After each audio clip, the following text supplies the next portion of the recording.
Hey guys, and welcome back to Twilight Princess. It seems we're gonna have a bit of a reunion on our hands in this part, Mexi. Hooray, we saved the kids, game's over, roll credits, let's start the next playthrough. I'd love if that would happen. And of course Mallow don't give a shit. Well, to be fair, he was probably the only character that wasn't in any real danger. Yeah, also Barnes, because no one gives a shit about Barnes. No one honestly cares what Barnes even says. Oh, nice job, Renato. Real guardianship work right there, just leaving a child helpless on the ground. To be fair, he has his own kids to deal with. He ain't gotta deal with an entire village worth of kids. That's true. He's apparently 40 years old, according to the Hyrule historian. Wait, it actually reveals names and ages in that? Well, names, obviously. He's 40, Luda is 15. It doesn't say anyone else's age, though. Oh, well, okay, that makes sense. He has to deal with a teenage daughter. Of course he's not gonna deal with a bunch of other kids. It says his shaman getup is made of tough leather, which serves as armor. Dude, maybe he's actually like a warrior shaman and can like use the spirits to battle enemies. Please reveal Renato in Hyrule Warriors. I would greatly appreciate that. Yeah.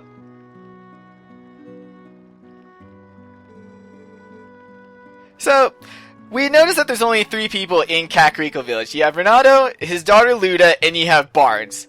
Which begs the question of where's everyone else? Well, if you were paying attention 2 parts ago to what Barnes was saying, which, yeah, none of us were either. But he mentions that there was a lady in the general store who was attacked by a shadow beast, and they sort of got a rescue party to save her, but the only thing they found in the shop was 2 shadow beasts. Which pretty much means, if you get attacked by a shadow beast, you get turned into a shadow beast. But we killed 3 of them on the way in. Does that mean... Oh god. Oh god! This is literally just as bad as in Super Mario Bros. 3, where they said that they turned all the people in the Mushroom Kingdom into blocks. Oh, and then Mario goes around punching them and getting coins. This is terrible. This is just plain terrible. And you guys thought Nintendo never went dark. Right? Majora's Mask ain't got shit on Super Mario Bros.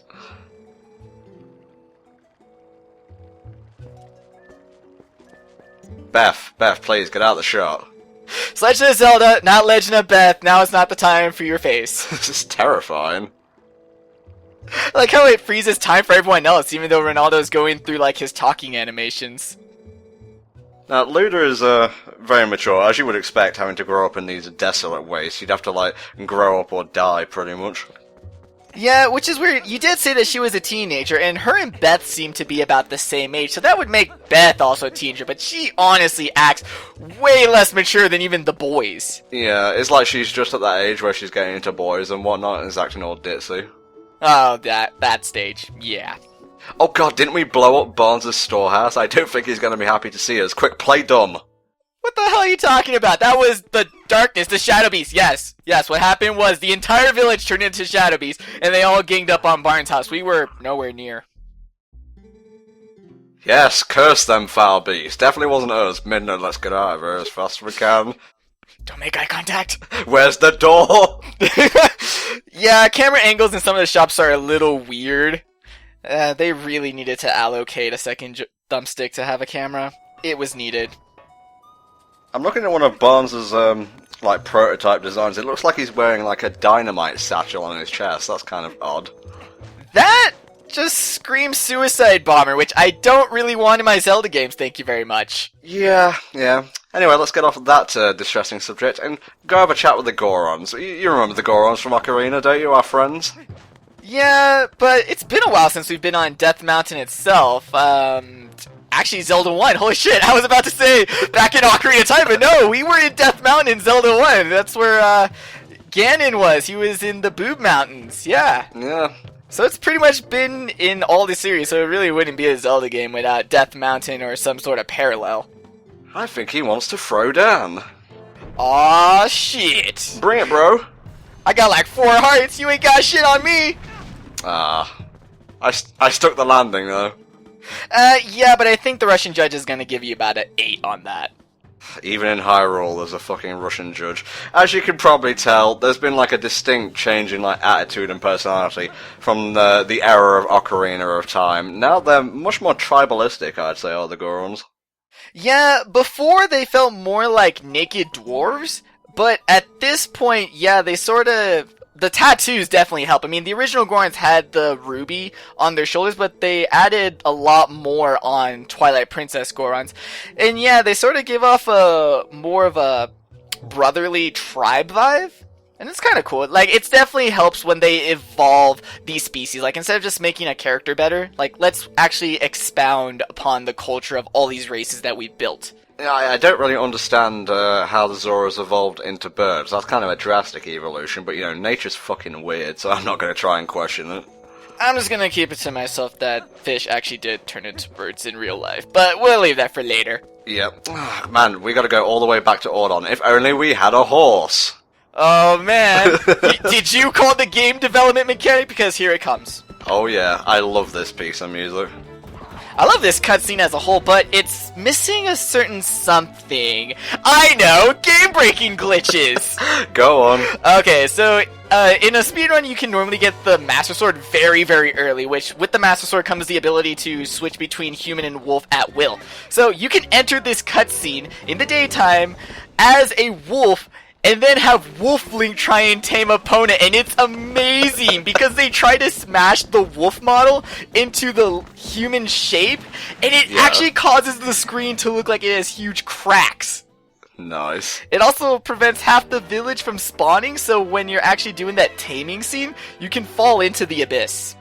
It reminds me of those, like, Sonic glitch videos where it's like Legs the Hedgehog, and it's just crazy. Well, to be fair, it's not a Sonic game unless it's got glitches, but the same could be said for a Zelda game. So now it's kind of clear why Epona wasn't responding to our, like, grass whistle. You know, she was captured by, is it moblins or bokoblins? It's actually neither. Epona was kidnapped by a third similarly named race, the Bulblins. You had the purple bokoblins in the forest, but the green ones with horns are the Bulblins. Okay, I always get those two mixed up. Yeah, I don't even know why they did it. I mean, Moblins have been around since the very beginning. Why all of a sudden, oh no, not Moblins, Bokoblins. But let's keep both. It's like, no, it'd be okay if you just completely did a switch, but to have both of them in the same game, really weird. I kind of have to question why a weird human-chicken hybrid is sending us a letter. Also, how the weird human-chicken hybrid even is able to write a letter. Well, it had weird chicken human hands on its feet. Okay, I could do without those nightmares. He has very nice penmanship, though. Yeah. I was expecting chicken scratch. Yeah. Just saying, if we're ever in a dungeon, look out for a sun. That's basically it. You could have also figured that out by actually using it in the dungeon, so the item is honestly giving you a tutorial way after the fact. Yeah, well, I kind of record dungeons in, like, one sitting, so I'll never need that kind of thing. Well, you can also use the man-chicken for more than just if you're doing it in multiple sittings. Sometimes it's a bit faster to just go back to the beginning instead of backtracking through certain rooms. Yeah, I suppose. The Hyrule field is really impressive in this game, too.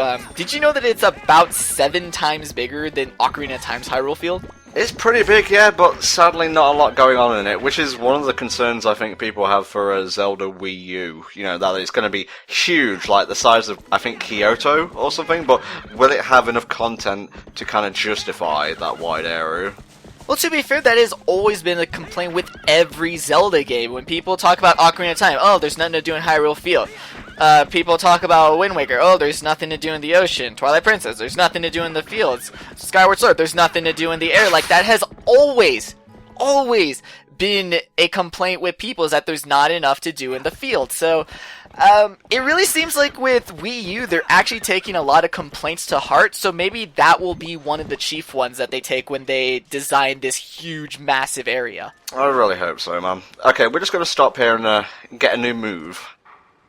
Oh yeah, I forgot that we did the wolf tutorial last part, so now we get to do the actual sword tutorial. Don't know why they didn't, like, adapt the Golden Wolf into Link's moveset in Smash 4. That'd be pretty cool, like a Golden Wolf support. Not even in Smash 4. I mean, Golden Wolf should have been included in this game. Like, you could have had new sword attacks from this guy, but get new wolf attacks from Golden Wolf. Like, hell, make them 2 different characters if you want. Yeah. Like, as it is, the wolf doesn't really evolve throughout the course of the game at all. Well, you get one move which lets you turn between human and wolf at will, but besides that, not really. Yeah, the combat gets absolutely nothing, and even just having the golden wolf there as a character, I get it's the parallel that, oh, hey, you're a swordsman that turns into a wolf, well, here's a skeleton swordsman that turns into a golden wolf. But really, it adds nothing to his character. Literally everything that's interesting about this sword tutor is in his skeleton form. Yeah, he was a human once, not anymore. Or, I guess Stalfo, since that's the canon of what are skeletons in this game. Now, this is a cool move. I had a lot of trouble pulling it off when I first played the game, though. How about you, mate?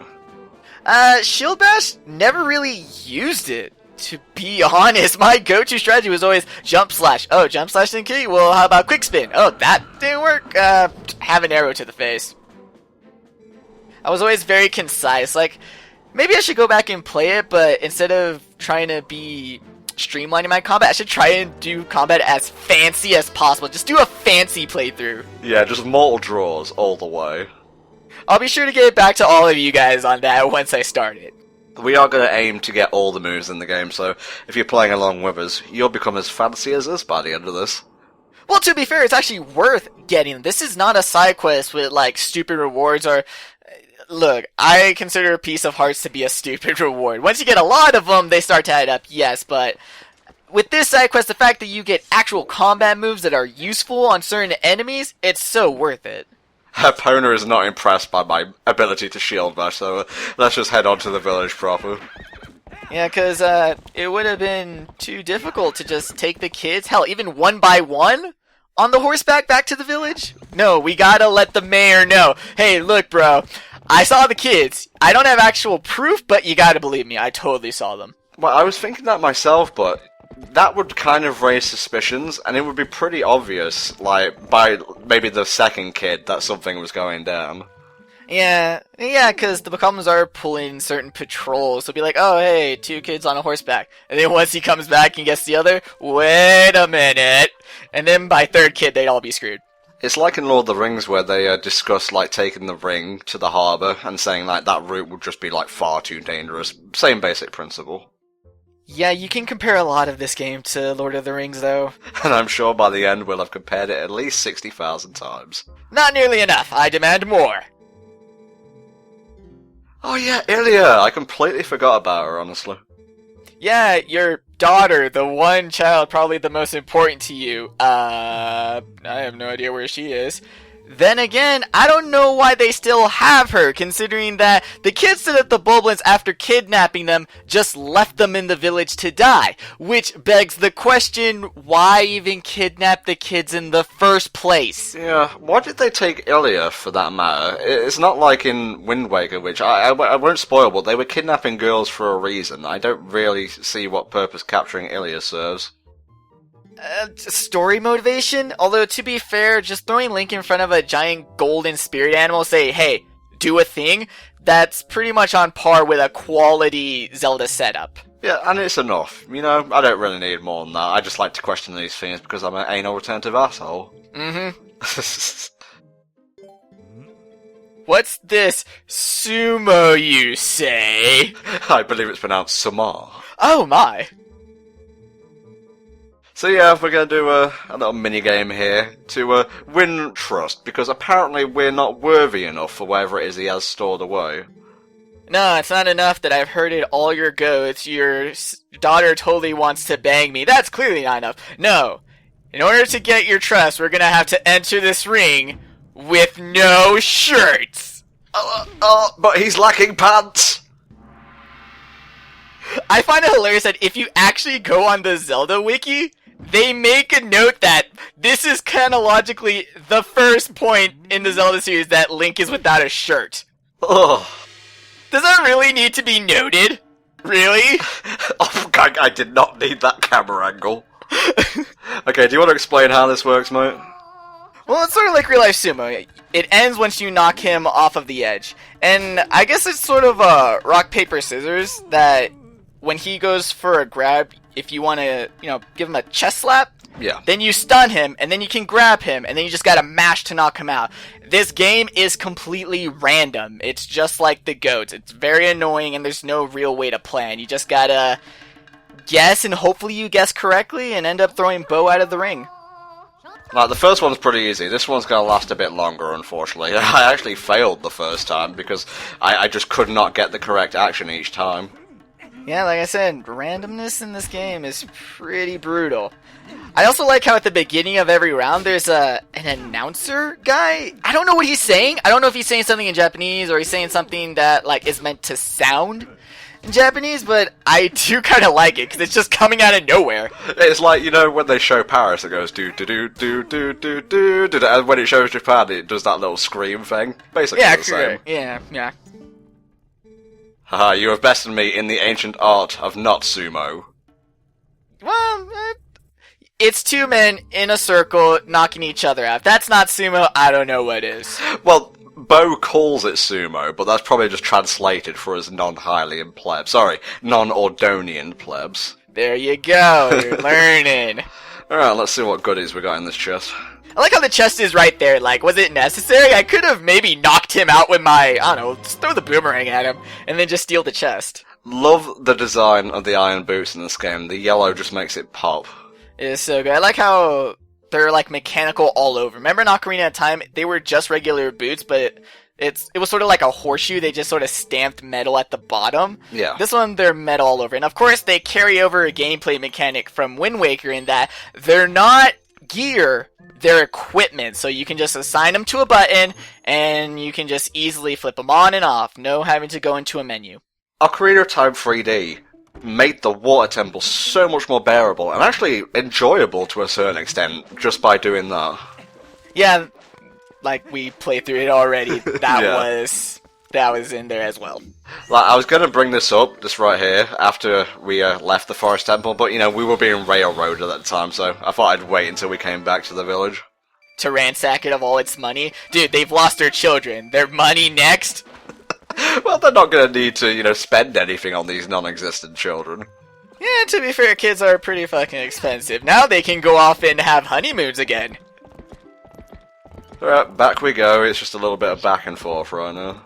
At this point in the game, yes, and to be fair, there's a lot of back and forth throughout the game, but you're with, like, the Midna teleports and Epona, you have a lot of methods of travel, so you can honestly travel your own way. You have a lot of different options, and you can spice it up. Like, if you're sick and tired of teleporting back and forth, walk. Sick and tired of walking? Ride a horse.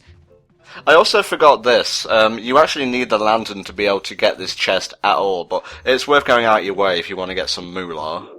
I find it hilarious that Link has a dark, desolate basement. It would have been even more hilarious if they put like a surprise enemy there. But that would be a dick move. This would be a perfect place to put that weird hand who's always asking for paper. Oh my god, I love when that guy's referenced. So, please have a hand guy as the boss in Hyrule Warriors. Thank you. Just a giant hand that comes out the ground. And not a wall master. That's not what I'm talking about. I want a hand, and I want it in a toilet. Thank you very much. Hero of Time still needs to make sure he grabs onto the ladder before jumping off. I'm gonna do a little bit of a sneaky edit here, just to save us some time, because it's tedious going all the way through the forest just to get back to the field. If you're cutting out tediousness, it's never sneaky. It's welcomed and appreciated, Tom. I don't even need to touch these guys, but it's so fun to do a spin attack and send them flying. This Link has no remorse. He ransacks villages of all their money. He leaves kids. After he saved them, he doesn't bother taking them home, and then once he gets his horse, he fights unfair battles. It's really cool when you run, like, full pelt into the monsters and they go flying. Yeah, it's really great that they included that instead of like, oh, you bumped the enemy. No, you damaged the enemies by running your horse right into their face. I will say, the expanded Hyrule field, it's a bit barren, but just, like, coming towards this gigantic mountain plain is pretty cool. Yeah, it is barren too, but at least it has some geographical variation. Like, there's even little woods within the field itself, so it's definitely a setup. It's not the worst overfield ever, it's not terrible, it's just empty, but aside from being empty, it is very well designed. Beth, you may want to get out of the way. I know we're boring you with this talk of, barren overworlds, but still. Yeah, there's sort of a cutscene going on here. Yeah, go for it, young Link. Kick his ass. But he doesn't have the tunic. Shit! Who needs a tunic when you have bravery? Oh god, this was a bad idea. The slow-mo was too dramatic. Young Link couldn't handle it. And now he teleported into his hands. I would figure that he would just be skewered onto the horns of the pig, but nope. Barnes is so great. When's Legend of Barnes? Exactly. Oh, looks like we're gearing up for a big old confrontation, folks. So, we're going to let this cutscene play out, and we shall see you next time in another part of The Legend of Zelda Twilight Princess. See you then.